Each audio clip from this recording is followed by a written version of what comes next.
I have always known my place in my family. Not the favorite, not the golden child, not the one they went out of their way for. My younger sister, Shauna, got that role. I was the afterthought, the extra, the one expected to compromise for the sake of keeping the peace. I never made a fuss about it growing up. I learned early that protesting did nothing. If Shauna needed something, she got it. If I needed something, I was being difficult. If I expressed disappointment, I was being dramatic. So I learned to stop expecting things. By the time I was in my 30s, I had built a life for myself far away from my family. I had a good job in marketing, lived comfortably in my own apartment, and had close friends who treated me better than my own blood ever did. I visited my parents out of obligation, nothing more. They weren't cruel, not outright, but the difference in how they treated Shauna versus me was like night and day. It was just something I accepted, or at least, I thought I had. Then came the trip. My mom was turning 60, and my parents decided we should all take a family vacation to celebrate. A week in Miami at a beautiful hotel by the beach, their treat. At first, I hesitated. I could already picture it me stuck watching from the sidelines as my parents fawned over Shauna, catering to her every whim while I was left to entertain myself. But then I figured, why not? I could use some sun and relaxation. The weeks leading up to the trip were filled with the usual family dynamics. Every call with my mother inevitably turned into a detailed report about Shauna's latest accomplishments. How she'd just been promoted at her job, how she was considering buying a house, how she'd met someone new who seemed really special this time. Each conversation was a subtle reminder of where I stood in the hierarchy of their affection. I'd nod along, offering the appropriate responses while feeling that familiar ache of being an outsider in my own family. My colleagues noticed my distraction as the trip drew closer. "You don't seem excited," my friend Eliza remarked over lunch one day. I shrugged, stirring my coffee absently. "It's complicated," I replied, not wanting to unpack 30 years of family dynamics over salad. Eliza gave me a knowing look. She'd heard enough stories about my family to understand. "Just remember," she said, "you're not that kid anymore. You don't have to take their crap." I smiled, appreciating her words even though I didn't believe them yet. If nothing else, I'd have a nice hotel room and some time to myself. I should have known better. The moment I arrived at the hotel, I spotted Shauna standing near the check-in desk. She wasn't alone. A tall, blonde man was at her side, holding her arm. "This is Jesse," she said when I walked up to greet them. "He's staying with us." I nodded, already sensing where this was going. Shauna had a new boyfriend every few months. They rarely lasted long, and my parents treated each one like a prince while he was in the picture. They doted on these men more in a week than they had on me in my entire life. I should have braced myself for what came next. That evening, we sat down for dinner at the hotel restaurant. It was a fancy place, all white tablecloths and candlelight, the kind of setting where you had to pretend to be enjoying yourself even when you weren't. My parents were in good spirits, probably because they had Shauna right where they wanted her at their table, soaking up all their attention. The waiter brought around champagne, and my father made a grand toast to my mother's birthday, to family, to love. His words were warm, his smile genuine as he looked at my mother, then at Shauna and Jesse.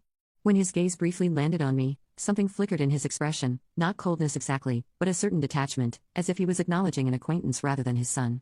I'd seen that look my entire life, yet somehow it still stung. I watched as Jesse charmed my parents with stories about his job in finance, his plans to travel Europe next year, his childhood growing up in Connecticut. They hung on his every word, my mother laughing at his jokes, my father nodding approvingly. I sat quietly, nursing my drink, wondering why I had bothered to come at all. No one seemed to notice or care about my silence. Halfway through the meal, my father turned to me with the same tone he always used when he was about to ask me for something he already expected me to agree to. "Honey, we were thinking it'd be nice for Shauna and Jesse to have a little privacy," he said casually. I knew what was coming before he even said it. "So they'll take your room, and you can sleep on the couch in the suite." I put my fork down slowly. "You want me to give up the room I booked and paid for?" My dad gave a tight smile, the kind that was supposed to pass for patience but just looked like mild irritation. "Well, it's all in the family. Right?" he said. "It's just for a few nights." I glanced at my mom. She wasn't even paying attention. Scrolling through her phone like. This had nothing to do with her, of course, looked completely unbothered. She didn't even glance my way. And Jesse, well, he just kept his eyes on his plate, clearly uncomfortable, but not enough to say anything. This was normal to them, expected. They assumed I would do it. No hesitation. No complaint. I felt something in me harden. A quiet anger, slow but sure. For once, I wasn't going to let them walk over me. I forced a small smile. "Right," I said. "Not a big deal." And that was the last thing I said to them before I got up and left the table. I packed my bags that night, not because I was giving up my room, but because I was leaving the damn hotel altogether. I walked straight to the front desk and booked a suite at the 5-star hotel right next door. A much nicer one. The hotel lobby was quiet, bathed in soft golden light that reflected off marble floors. As I approached the receptionist, a young man with kind eyes and a professional demeanor, I felt a strange mix of emotions. Part nervousness, part exhilaration. In 30 plus years, I had never directly defied my family's expectations. I'd complained, sure. I'd felt bitter, absolutely. But I'd always complied in the end. "How can I help you this evening?" the receptionist asked. His name tag read Michael. I took a deep breath, squared my shoulders, and spoke with more confidence than I felt. "I'd like to book a suite, please. The best you have available." Michael's fingers moved efficiently over the keyboard. "We have a beautiful ocean view suite on the top floor," he said. "It has a private balcony, king bed, and a jacuzzi tub." "Perfect," I replied, handing over my credit card. As he processed the payment, I glanced back toward the restaurant where my family was probably still enjoying their meal, completely unaware that I was about to upset their carefully arranged plans. For a moment, doubt crept in. Was I overreacting? Should I just sleep on the couch and keep the peace, like I'd always done? Then I remembered Eliza's words, "You're not that kid anymore." She was right. I wasn't that kid, and I didn't have to take their crap. Then, before I left, I turned back to the receptionist and said, "One more thing, can you make sure no one in my family can charge anything to my card?" He gave me a knowing look. "Of course, sir." It was. That night, I slept in a massive, luxurious bed with soft sheets, uninterrupted by anyone else's nonsense. I awoke to sunlight streaming through floor-to-ceiling windows and the distant sound of waves crashing against the shore. For a moment, I felt disoriented, then remembered where I was and why. My phone showed several missed calls and texts from my father, but I ignored them all. Instead, I ordered room service, eggs Benedict, fresh fruit, and the richest coffee I'd ever tasted, and enjoyed it on my private balcony, watching seagulls soar over the azure waters of Miami Beach. For the first time in years, possibly ever, I felt truly free. Free from expectations, free from comparison, free from the constant need to make myself smaller for the sake of family harmony. As I sipped my coffee, I marveled at how simple it had been to break away. All it took was saying no and walking away. Why had it taken me so long? The next morning, I had breakfast by the pool, sipping freshly squeezed orange juice while the sun warmed my skin. I let myself enjoy it because for the first time in a long time, I had put myself first. And then right on cue, I got the text. "Dad, why is your card declining?" I let the message sit for a few minutes before replying. "Oh, I'm not staying there anymore. You should ask Shauna." I pictured the exact moment she read that text, the confusion, the slow realization, the absolute outrage. My phone buzzed again. "Dad, what? Where are you?" I left her on read. From my lounge chair, I watched the meltdown unfold. My father, furious at the front desk arguing with the receptionist. Shauna, confused, looking around like she was expecting me to magically fix the problem. Jesse, shifting uncomfortably on his feet, clearly regretting every decision that had led him to this moment. Then, the final cherry on top, Shauna walked up to the poolside bar, ordered drinks, and tried to charge them to my card. The bartender shook his head and gestured toward the front desk. Shauna frowned, said something. The bartender pointed again. Shauna's frown deepened. And then realization, I almost laughed out loud.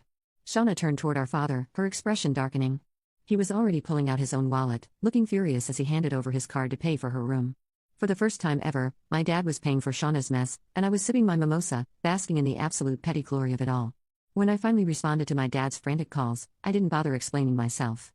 "I paid for my room," I told him, my voice calm. "If Shauna needed one, that's on you." He sputtered, ranted, called me selfish, told me I was overreacting. I just smiled. "Hope you enjoy your stay," I said. And then I hung up. By the time I flew home, I knew things would never be the same between us. And honestly, I was okay with that. For once, I had put myself first, and damn, it felt good. For the rest of my vacation, I ignored their calls and texts. If they wanted to be mad, that was their problem. I spent my days lounging by the pool, treating myself to spa treatments, and eating at restaurants I knew my parents would consider too extravagant. It was the kind of vacation I had always dreamed of, the kind where I didn't have to compromise or put up with passive-aggressive comments or be made to feel like an outsider in my own family.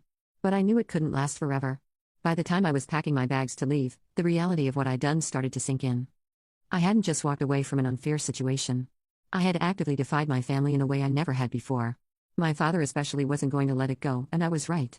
The first thing I noticed when I landed back home was the silence. Normally, after a family trip, my father would send a long text with reminders about upcoming birthdays or family events I was expected to attend, but this time, nothing. For a moment, I thought maybe, just maybe, they had finally realized how they treated me. That hope lasted less than 24 hours. The next morning, my phone buzzed. "Shauna, nice move. Real mature." I rolled my eyes. Of course, she was the first to reach out, not to apologize, not to acknowledge that what they did was wrong, just to let me know she was mad. I ignored her. Then a few hours later, another message, this time from my dad. "Dad, I hope you're happy. Your little stunt ruined the entire trip. Your mother is furious, and I can't believe you do something like this to your own family." "Do something like what? Stand up for myself?" Refuse to be treated like a second-class guest at a vacation I was paying for? I didn't reply. Not because I didn't have a response, but because I knew nothing I said would change anything. A few days passed, then a week. I went back to work, went out with friends, carried on with my life, and yet, I couldn't shake the feeling that something was brewing, something bigger than just a few angry text messages. And then my father called. I let it go to voicemail. A minute later, he called again and again. Finally, I sighed and picked up. Hello? Are you proud of yourself? He demanded, skipping over any greeting. Do you know how much you embarrassed us? I leaned back in my chair. You mean how I embarrassed you by refusing to give up my room, or how I embarrassed you by making you actually pay for Shauna for once? Don't be smart with me, he snapped. You abandoned your family. You disappeared without a word, made a scene, and left us scrambling. You mean you left yourself scrambling because you assumed I'd just roll over and take it? Again, don't talk to me like that, he snapped. We invited you on that trip to spend time together, and you told me to sleep on the couch so Shauna could have my room. I finished for him. Yeah. I remember. There was silence. A sharp, angry silence. Then, finally, he said, you were always difficult, always selfish. I closed my eyes and exhaled slowly. There it was. The truth. Not an apology, not a moment of realization, just blame. You know what, Dad? I said, my voice calmer than I felt. I think this conversation is over. And before he could get another word in, I hung up. For the first time in my life, I didn't feel guilty about it. I thought that was the end of it. I thought I had drawn my boundary, and now I could move on. I was wrong. A week later, I came home from work and found a package on my doorstep. No return address, just my name, written in my father's neat, controlled handwriting. I brought it inside and opened it cautiously. Inside was a photo album. At first, I didn't understand. The cover was one I recognized, an old family album from when Shauna and I were kids. I flipped it open, skimming the pages. Our childhood birthdays, holidays, vacation. Then halfway through, I noticed something. Every single picture of me was gone. Cut out. My stomach turned as I flipped through the pages faster. Picture after picture, event after event, anywhere I had been, there was just an empty space where my face should have been. At the very end of the album, a single note was taped to the last page. In my father's handwriting, it read, if you don't want to be part of this family, we won't force you to be. I stared at the words for a long time, my hands trembling slightly. Not anger, not sadness, just confirmation. This was never about me walking away. This was about them punishing me for refusing to be their doormat. And then just as I was processing that, my phone buzzed. A new text from Shauna. Shauna, enjoy being an only child. I let out a breath. Slow. Steady. Then without another thought, I took the album, walked outside, and dropped it into the trash. They wanted to erase me. Fine. I would show them how easy it was to live without them. For the next few weeks, I waited, not for an apology. I knew better than that, but for the next move. Because if there was one thing I had learned about my family, it was that they never let things go, and I was right. It started small.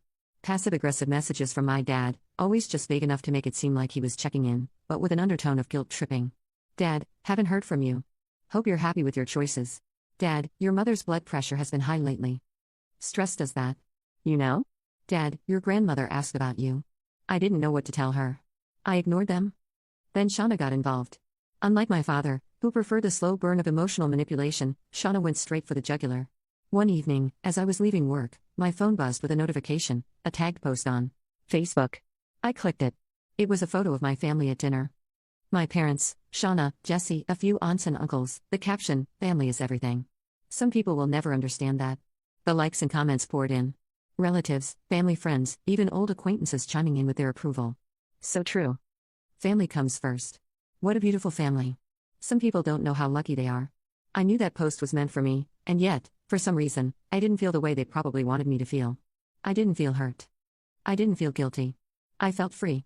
Because if this was what family meant to them, manipulation, punishment, rewriting history to make themselves look like the victims, then maybe I really didn't belong there, and maybe I never had. Then came the final straw. A month after the trip, I was at home, curled up on my couch with a glass of wine. When my phone rang, a number I didn't recognize, I hesitated, then answered, hello, a pause. Then, a voice I hadn't heard in a long time, hey, my mother said. I was so startled I almost dropped my wine glass. Of all the people in my family, she was the last person I expected to reach out. My mother never called me. Not on my birthday, not on holidays. Anytime we spoke, it was because my father handed her the phone and forced her to. So why now? Mom, I said cautiously, a heavy sigh. I don't want to get involved in this mess between you and your father. Then why are you calling me? I wanted to ask, but I held my tongue. She continued, her voice gruff. He's upset. Your sister's upset. I just think maybe it's time to let this go. I closed my eyes. They're not an apology, not a moment of accountability, just another let's sweep this under the rug attempt. I had been here before, so many times before, and I knew exactly how this conversation would go if I let it. First, she'd try to neutralize the situation, act like I was being dramatic for holding on to something so small. Then she'd suggest I just apologize because that was always the easiest way to fix things. And finally, if I refused, she'd say something like, well, if you're going to be difficult, don't blame us when we stop trying. I took a deep breath. Mom, I said evenly. What exactly do you think I did wrong? Silence. Then a small sigh. Look, I don't want to argue. Of course, you don't. Because that would require acknowledging the truth. I pressed on. Did I do something wrong, or are you just saying that because Dad's upset I didn't let him walk all over me this time? Another pause, then a deflection. This family has been through a lot, she muttered. We don't need more division. I almost laughed.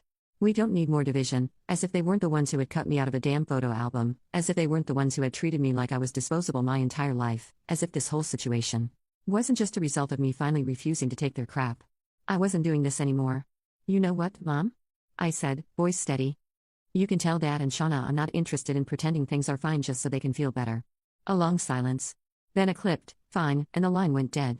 I stared at my phone for a long time after that. My heartbeat slow and steady. There it was. The moment I had always feared. The moment where they finally gave up on me. And yet, for some reason, it didn't feel like a loss. It felt like relief. For the first time in my life, I didn't feel obligated to fix things.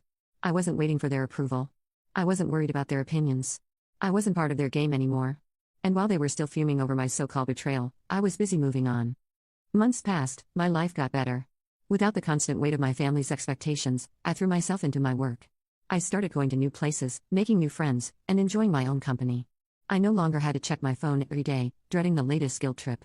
Then, just as I had fully settled into my new reality, the next inevitable thing happened, a wedding invitation. Shauna and Jesse. At first, I thought it was a mistake. Why would they invite me? After everything, I was sure they wanted nothing to do with me, but then I thought about it. This wasn't an olive branch. This wasn't a gesture of reconciliation. This was about control. They didn't want me there because they missed me. They wanted me there to prove a point, to show me that I was replaceable, to make it clear that the family had moved on just fine without me. And the fact that they went out of their way to send me an invitation meant that despite all their efforts to erase me, they still wanted a reaction. So I gave them one. I RSVP'd, yes. I arrived fashionably late. I walked in just as guests were being seated for the reception. Heads turned. People whispered. I could feel the weight of my family's eyes on me, but I didn't so much as blink. I looked good. I had chosen my outfit carefully, elegant, but effortless, the kind that made it impossible to look away. I wore confidence like armor walking through that venue as if I belonged there because whether they liked it or not, I did. Shauna spotted me first. She was standing near the bar, a drink in hand, laughing at something a cousin had said. But the second she saw me, the laughter died. Jesse, now her husband, followed her gaze. His expression was unreadable.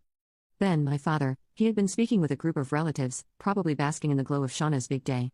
But when he turned and locked eyes with me, his entire face stiffened. It was the same look he used to give me when I did something that embarrassed him, when I wasn't being the good son he could parade around. He had expected me to stay away. I did instead. I smiled, grabbed a champagne flute from a passing waiter, and raised it slightly in his direction. Then I walked away. I made sure to chat with distant relatives, old family friends, people who hadn't been part of the drama, but still had enough curiosity to ask, so how have you been? I gave them just enough to make them interested. I've been great. Work is going amazing. I just got a promotion. Oh, yes. I just got back from a vacation in Greece. It was stunning. Dating? Not really, but I'm not in a rush. I've been having too much fun to settle down just yet. Every casual mention of my success, happiness, and independence was like a slow twisting knife, and I knew my father was hearing every word. But the real highlight of the night, when it was time for the speeches, my mother stood up to give the typical mother of the bride speech. It was exactly what you'd expect, praising Shauna, toasting to her future, reminiscing about how she was always such a wonderful daughter. Then, almost as if she had forgotten I was there, she made a mistake. Family is everything, she said, looking straight at my father. And no matter what, we always stick together. It was so blatant, so obvious, and it might have worked if anyone else had said it. But here's the thing, my mother wasn't a woman of many words. She didn't speak on emotions. She didn't involve herself in family drama. So the fact that she had suddenly decided to make a public statement about family being so important, it reeked of my father's influence, and people noticed. I could see it in the way some relatives exchanged looks, the slight shift in energy. I wasn't the only one who saw through the act. And that's when I realized something. I didn't need to get revenge. They were doing it to themselves. By trying so hard to make a statement, they were showing everyone exactly how insecure they were. They thought they had erased me, but all they had done was make my absence louder. And when I stood up, excused myself, and left the wedding early without a word, without a fight, without giving them the reaction they wanted, it was over. Because I could tell in that moment that they knew they hadn't won. They had lost. That was the last time I saw them. After that night, I stopped responding to my father's messages. I didn't block him. I didn't need to because after a while, he just stopped trying. Shauna never reached out again. Jesse, I found out later that he left her after just a year of marriage. And my mother, she stayed exactly the same, silent, uninvolved. Just like always, I moved on, not with anger, not with resentment, just with the knowledge that I had done something they never expected. I had walked away on my own terms, and in the end, that was the only revenge I ever needed.